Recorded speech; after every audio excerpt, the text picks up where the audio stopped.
are unfounded conspiracy theories so quickly believed? Is there a social or psychological element to it? Conspiracy theories are as old as time, really, and they've always thrived in times of crisis and social upheaval in particular. And that is partly due to the way that our brains work in accepting or showing curiosity around conspiracy theories. A few reasons for this. So people are drawn to conspiracy theories in part to try and satisfy a psychological motive, so the need for knowledge or certainty. That comes in line with sometimes seeing that low education rates can correlate quite well with people who are susceptible to conspiracy theories. And that's not because those people are silly, it's because they're actually just in search of knowledge, often in places that aren't reliable, and they don't have the tools or the people around them to help them know where reliable and trusted sources of knowledge might come from. But then there's also a psychological need to feel safe and secure in the world. That's also part of why people seek out or might believe conspiracy theories. COVID is a really good example on this one because a genuine external threat can affect how people interpret information. And then finally, the other psychological aspect to this is the science suggests that people have a desire to feel good about themselves as individuals, but also the groups that they're part of. So there's a little bit of an in-out dynamic that conspiracy theories often promote to enhance a sense of belonging to a community or opposition to a supposed bad guy. And we see that a lot with conspiracy theories that overlap with extremist propaganda, for example. How can organizations ensure clear and concise communication with their consumers to avoid misinformation? So our team at ISD have done quite a lot of work, both with businesses, but also on schools and youth communities to think about how to build resilience against disinformation and other kinds of online harms.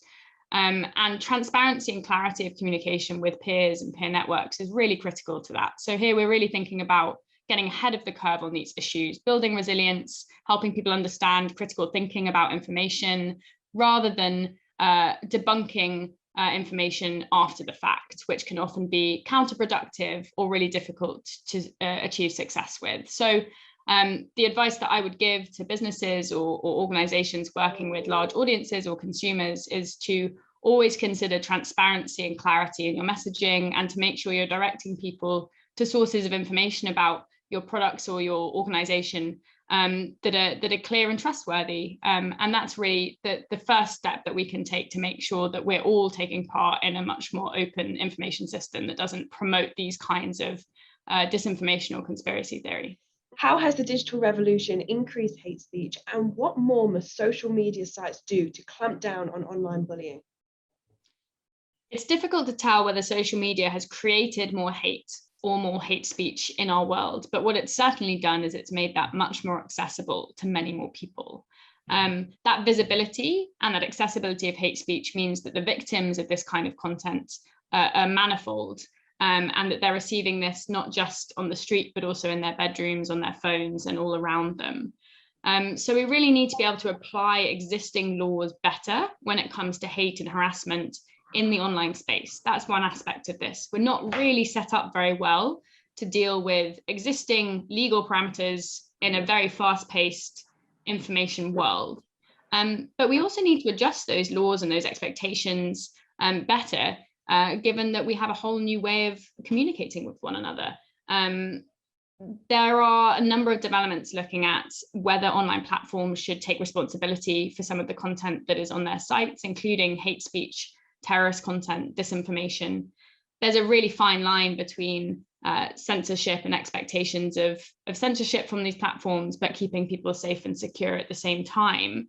And those tensions continue to play out in a lot of these debates. But certainly what we can see is that platforms need to enforce their own existing terms of service much more effectively to protect people from virulent hate speech, targeted harassment, and abuse.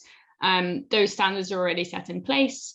They're part of the community guidelines of how these platforms want people to operate. And so really we've seen a failure, I suppose, in the last few years of platforms to live up to those standards that they set themselves. And that's why a lot of people would expect that it's actually time for some democratic oversight of those companies to ensure that their own products aren't making the problem worse. How do you predict fake news and disinformation will evolve in the future? Lots of people have tried to predict the next big thing in disinformation, and often the kind of answers you'll hear will be deep fakes or people's audio placed on different bodies and all sorts of quite snazzy technological developments and advances. However, from what we've seen over the last few years, I would say that the biggest development is going to be the accessibility and the broadening of people who are using disinformation tactics to try and affect different kinds of change. So it will actually be not necessarily high quality or high professional content, but using disinformation to target issues like climate change, to target issues like migrant rights, all sorts of areas of policy and discussion that can become targets of this kind of tactic online. So I worry that actually we'll see a broadening and a flourishing of disinformation toolkits and tactics across a much broader area of issues, rather than necessarily a new tool or kind of technique that is used to promote false information instead.